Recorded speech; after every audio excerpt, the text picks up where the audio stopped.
Kayo po ay nangunguna, no, sa local survey. Ano po ang reaksyon niyo dito? Tayo ay nagpapasalamat sa tiwala at pagmamahal na ibinibigay ng aking mga kababayan dito sa lalawigan ng Batangas. Tumasa kayo na lalo pa po pagsusumikapan, magsisipag pa ako.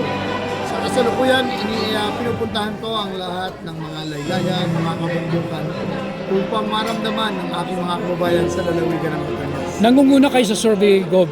Yes. Pero ngayon ay unti-unti kang tinitira kayo sa social media kung ano-anong mga batikos laban sa iyo. Ang sinasabi ko lang, pag yung puno ay namumunga, expected mo, babatuhin yan. Oo. At ino-overcome natin ang lahat ng yan at ang kanila namang mga paninirang yan ay lahat naman ay walang katotohanan.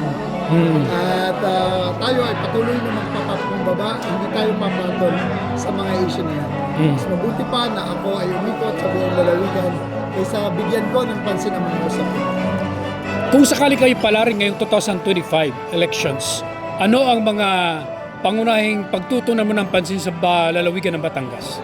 Una, gusto natin gawing world class ang Batangas. Prioridad natin na mapag-aral ang lahat ng mga estudyante ng Batangas.